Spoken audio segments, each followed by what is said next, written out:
নমস্কার বন্ধুরা। আমার ভাবি প্রায় ভাইয়ার ঘরে ঘুমতো না। কোনো রাতে যদি সে ভাইয়ার ঘরে ঘুমতো তাহলে পরের দিন সকালে কাঁচতে কাঁচতে বেরিয়ে আসতো। একদিন ভাবি ঘুমিয়েছিল, তখন আমি তার চাদর নিয়ে ভাইয়ার ঘরে চলে গেলাম। ভাইজা আমাকে ভাবি ভেবে যা করলো সেটা শুনলে তোমার মাথা ঘুরে যাবে। যখন আমার ঘুম ভাঙল দেখলাম ভাবি আমার বিছানার পাশে বসে ফুপিয়ে ফুপিয়ে কাঁদছে। তাকে এভাবে দেখে আমার মনটা সবসময় ছটফট করত, কিন্তু কখনো তাকে কিছু জিজ্ঞেস করতে পারতাম না। প্রায় এমন হতো যে সকালবেলা ভাবির অবস্থা এমন হয়ে যেত। কিছুদিন আগে একবার আমি তাকে জিজ্ঞেস করেছিলাম, ভাবি তুমি ভাইয়ার ঘর থেকে বেরিয়ে এসে এত কাঁদো কেন?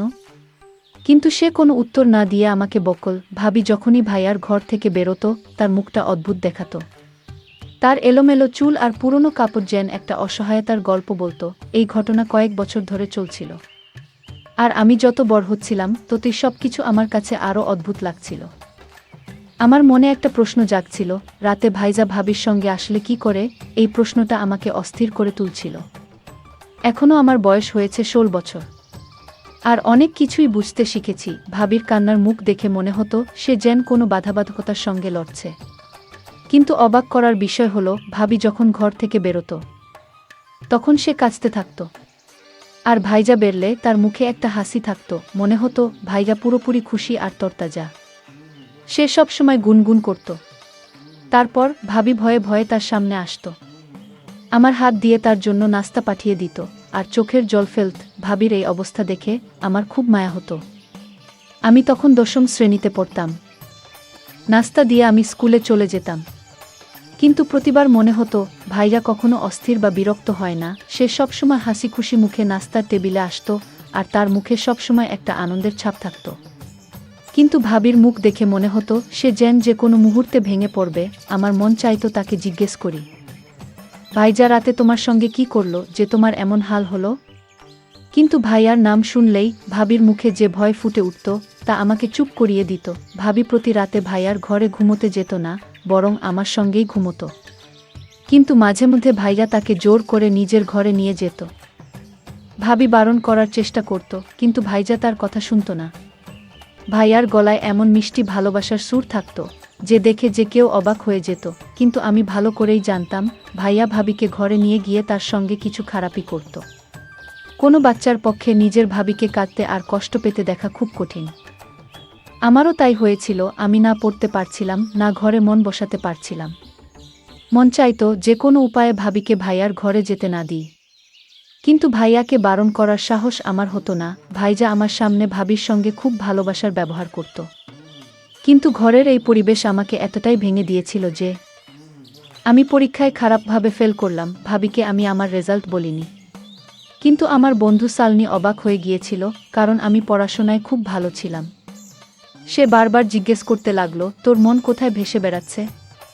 আমি তাকে ভাইজা আর ভাবির কথা খুলে বললাম। হঠাৎ সালনি বলল, তোর ভাইজা কি ইংরেজি সিনেমা দেখে না?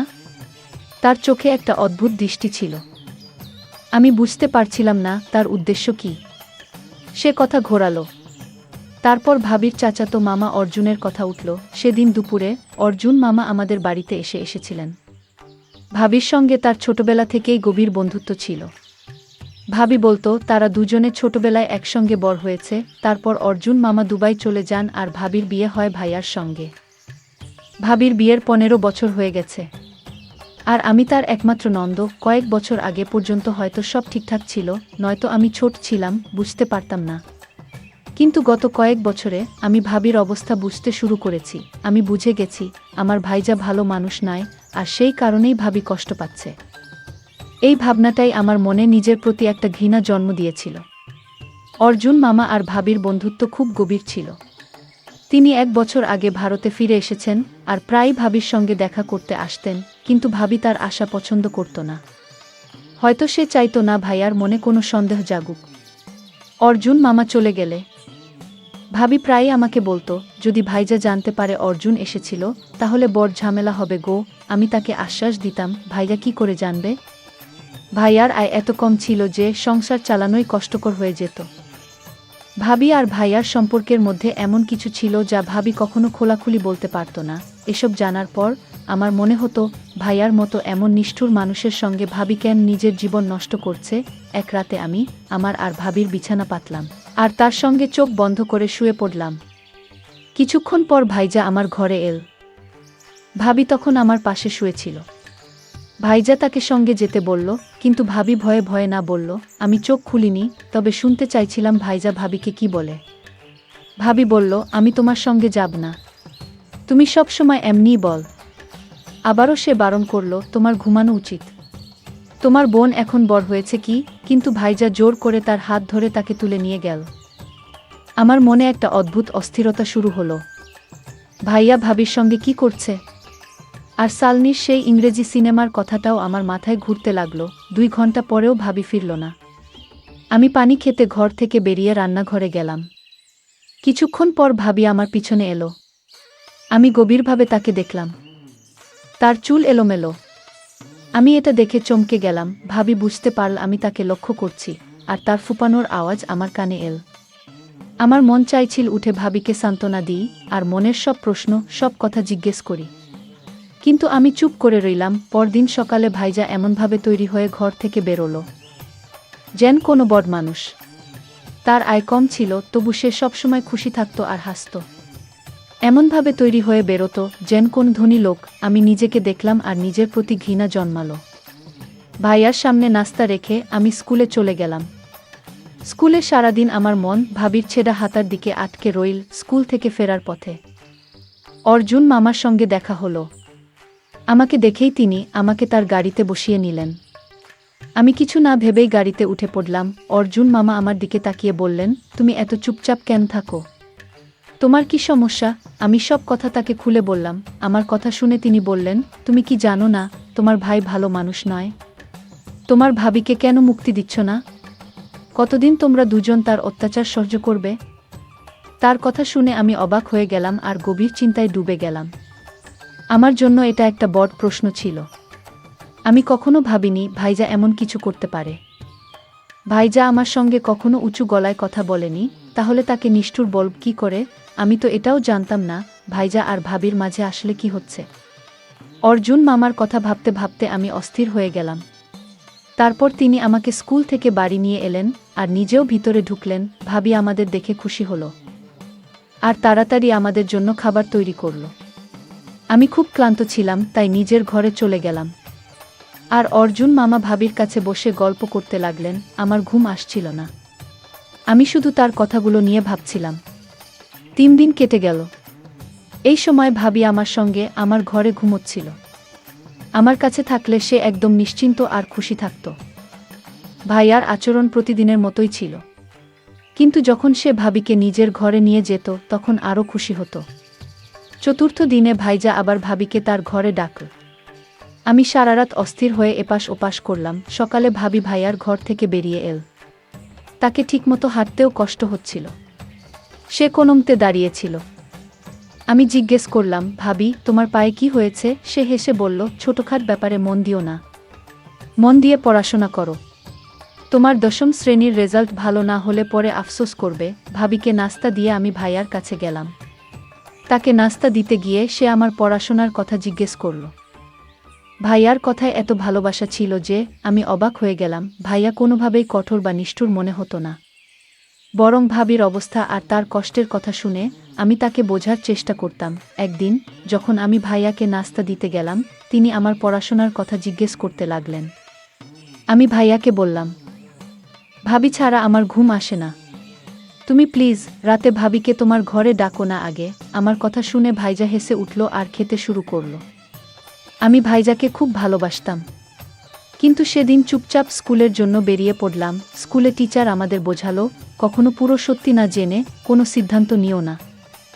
আধা সত্যি সবসময় বিপজ্জনক, এটা মানুষকে ধ্বংস করে দেয়। টিচারের এই কথা আমার মাথায় একটা নতুন জানালা খুলে দিল। আমি ঠিক করলাম ভাইয়ার পুরো সত্যিটা জানতেই হবে। তারপর ভাবিকে ভাইয়ার হাত থেকে মুক্ত করতে হবে। অর্জুন মামা আমাকে কথা দিয়েছিলেন যে কোনো সময় আমার পাশে থাকবেন।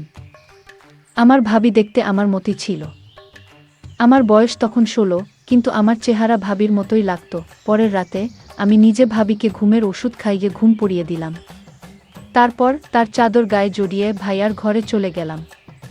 ভাইয়ার ঘরে একটা ছোট্ট বাল্ব জ্বলছিল। ভাইজা অন্ধকারে বসেছিল। আমি ঢুকতেই ভাইজা খুব খুশি হয়ে আমার দিকে তাকালো আর কাছে এল। আমার কাঁধে হাত রেখে আমাকে তার পাশে বসিয়ে দিল। ভাইয়ার পাশে বসে আমার শরীর কাঁপছিল। আমি জানতাম না এরপর কি হবে, তবে পুরো সত্যিটা জানতে চাইছিলাম। ভাইয়া ভালোবাসা ভরা গলায় বলল, তুমি আমার থেকে এত দূরে চলে গেলে কেন? আমাকে জোর করে তোমাকে ঘরে ডাকতে হয়। আমি মানি আমার বোন এখন বড় হচ্ছে, তবু সে এখনো অনেক ছোটই। তারপর গম্ভীর হয়ে বলল, সুনিতা, আমি তোমাকে বলে দিই, ওই লোকটা ঠিক নয়। তার মন ভালো না। আগেও একবার সে তোমাকে নষ্ট করার চেষ্টা করেছিল। আর এখন আমাদের ঘরে একটা বড় মেয়েও আছে। তাই আমি সবসময় সতর্ক থাকি গো। আমি ভাবি না আমি তাদের মেয়ে। ভাইজা আস্তে আস্তে আমার চুলে হাত বুলিয়ে দিচ্ছিল। কিছুক্ষণ পর তার ঘুম এসে গেল। ভাইজা আমার পাশে শুয়ে গভীর ঘুমে ডুবে গেল। আমি চুপচাপ উঠে ঘর থেকে বেরিয়ে এলাম। ভাইজা এমন কিছু করেনি যাতে আমার অস্বস্তি হয়, তাই অর্জুন মামা আর ভাবি সম্পর্কে আমার মনে অনেক প্রশ্ন জেগে উঠল। পরের দিন সকালে ভাইয়া রোজকার মতোই ছিল। তার আচরণে কোনো বদল দেখলাম না। স্কুল থেকে ফিরে দেখি বাড়ির বাইরে অর্জুন মামার গাড়ি দাঁড়িয়ে আছে। সাধারণত আমি দূর থেকে সালাম করে ঘরে ঢুকতাম, কিন্তু আজ চুপিসারে ঢুকে গেলাম। ভাবি আর অর্জুন মামা আমার ঘরে বসে কথা বলছিল। আমি আসার কথা তারা টের পায়নি। যা শুনলাম তাতে আমার হুঁশ উড়ে গেল। আমি কল্পনাও করতে পারিনি যে সত্যিটা জানতে আমি এতটা উৎসুক ছিলাম সেটা এত ভয়ঙ্কর হবে। ভাবি বলছিল আমার ননদ নিজেই নিজের বিরুদ্ধে দাঁড়িয়ে যাবে। বুদ্ধু ভাইজা আমাকে জোর করে এই সম্পর্কে আটকে রেখেছে। আমি এখন মুক্তি চাই। সে আমাকে ঘরে নিয়ে যায়, কথা বলতে বলতে ঘুমিয়ে পড়ে, কিন্তু আমি বেরোতে গেলেই নিজের সাহস হারিয়ে ফেলি। আমি গুড্ডির মনে ভালো করে বসিয়ে দিয়েছি যে তার ভাই আমার উপর অত্যাচার করে। একদিন তো আমি নিজেই আমার জামার হাতা ছিঁড়ে ফেলেছিলাম। আমি চাই যখন বুদ্ধর কাছে মুক্তির কথা বলবো তখন আমার ননদ আমার পাশে থাকুক। আমাকে গুড্ডিকে ছেড়ে তার বাড়ি থেকে বেরোতে হবে। গুড্ডি তো সবাইকে আমার নির্দোষতা আর তার ভাইয়ের জুলুমের গল্প শোনাবেই, তারপর আমি তাকে নিয়ে তোমার জীবনে যোগ দেব। অর্জুন মামা হেসে বললেন, গুড্ডিকে বলেছি যখনই তার আমার সাহায্য লাগবে আমি তার পাশে থাকব। আগেও একবার তো আমি মাঝপথে তাকে ছেড়ে চলে গিয়েছিলাম, তখন আমার স্বামী আমাকে ক্ষমা করে নিয়েছিল তো। অর্জুন মামা ভাবির হাত ধরে বললেন, আমি তার জন্য খুব লজ্জিত। বাধ্য হয়ে তোমার হাত ছেড়েছিলাম, কারণ আমার পরিবার এটা মানতে চায়নি যে আমি একজন বিবাহিত মহিলার সঙ্গে সম্পর্ক রাখি। কিন্তু এখন আমাকে আটকানোর কেউ নেই। আমি পুরো মন দিয়ে তোমাকে আর তোমার নন্দকে আমার করে নেব। তবে গুড্ডির কোনোভাবেই জানা চলবে না তার আসল ভাই কে। আমরা চাই না সে বুঝতে পারুক যে আমরা তাকে নিষ্ঠুর প্রমাণ করতে চাই। ও ভাইয়ার কথা মনে পড়ল। অর্জুন আগেও আমাদের সংসার ভাঙার চেষ্টা করেছিল। আমি অনেক কিছু জেনে গিয়েছিলাম, তাই ঘরে ঢুকে পড়লাম। আমাকে দেখে ভাবি আর অর্জুন মামা চমকে উঠল। একটু ভয় পেলেও তারা নিজেদের সামলে নিল। অর্জুন মামা আমার দিকে চকলেট বাড়ালেন। আমি চকলেট না নিয়ে ভাবির দিকে তাকিয়ে কঠিন গলায় বললাম, তোমাকে আমাকে বলতেই হবে, ভাইয়ার সঙ্গে তোমার আসল সমস্যা কি? ভাবি বুঝে গেল তার মিথ্যে এবার ফাঁস হয়ে গেছে। তাই কোনো ধাক্কাধাক্কি না করে সব সত্যি খুলে বলল। ভাবি জানালো, বিয়ের আগে সে অর্জুন মামার সঙ্গে প্রেম করত, কিন্তু অর্জুন মামা তার সঙ্গে বিয়ে না করে দুবাই গিয়ে চাকরি বেছে নিয়েছিল। ভাবির মনে তার প্রতি ভালোবাসা রয়ে গিয়েছিল। তার বাড়ির লোকেরা ভাইয়াকে তার জন্য পছন্দ করেছিল। ভাইয়া বয়সে 10 বছরের বড়, আর গায়ের রং কালো, আর ভাবি ছিল সুন্দরী। বাড়ির ইচ্ছে ভাইয়ার সঙ্গে তার বিয়ে হয়। ভাবি বিয়ে করলেও ভাইয়াকে মন থেকে মেনে নিতে পারেনি। এই সম্পর্ক তার কাছে একটা বোঝা হয়ে গিয়েছিল। তবু সে যেভাবে পারছিল চালিয়ে যাচ্ছিল। বিয়ের 1 বছর পর আমি তাদের জীবনে এলাম। ভাবির বিয়ের 8 বছর পর অর্জুন মামা দুবাই থেকে কিছুদিনের জন্য ফিরলেন। তার মনে ভাবির জন্য পুরনো প্রেম আবার জেগে উঠল। ভাবিও নিজের অনুভূতির কাছে হার মেনে তার সঙ্গে লুকিয়ে দেখা করতে শুরু করল। তারা পরিবারে বলে দিল যে ভাবি আর ভাইজা একে অপরকে সত্যি ভালোবাসে, যাতে ভাবির বদনাম না হয়। ভাইয়া যখন ভাবির পাশে দাঁড়ালো তখন পরিবার চুপ হয়ে গেল। সবাই মিলে ভাবিকে জোর করে ফিরিয়ে দিল। প্রেমের উচ্ছ্বাস ঠান্ডা হয়ে গেল। 1 বছর আগে অর্জুন মামা আবার সেই প্রেম জাগিয়ে তুলল। তিনি তখন দুবাই থেকে চিরতরে ফিরে এসেছিলেন। ভাবির প্রতি তার আবেগ আবার জ্বলে উঠল। ভাবি শুরু থেকেই ভাইয়াকে পছন্দ করত না। আমাদের অবস্থাও ভালো ছিল না। অর্জুন মামার কাছে দুবাইয়ের টাকা পয়সা ছিল, ভাবির পক্ষে ভাইয়াকে ছাড়া কঠিন ছিল না। কিন্তু সমস্যা ছিল, ভাইজা আমাকে খুব ভালোবাসত।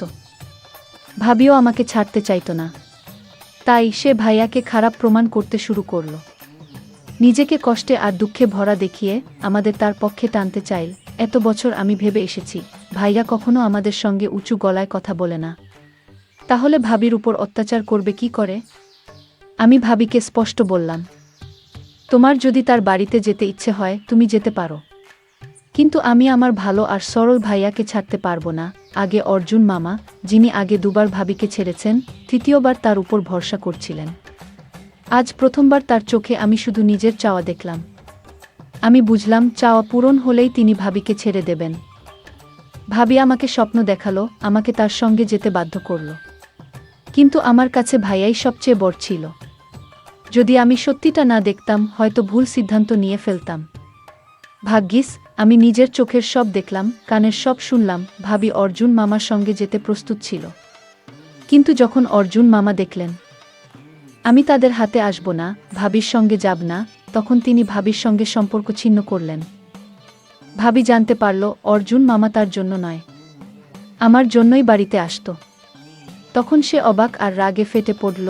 অর্জুন মামা একজন ধূর্ত আর প্রতারক মানুষ ছিলেন, যিনি ভাবির ভালোবাসাকে শুধু নিজের স্বার্থে ব্যবহার করেছিলেন। ভাবি বুঝল তার সঙ্গে গেলে আমার সম্মান আবারও বিপদে পড়ত, যেমনটা আগে কয়েকবার হয়েছিল। প্রথমবার ভাবির নিজের ভুল বোধ হল।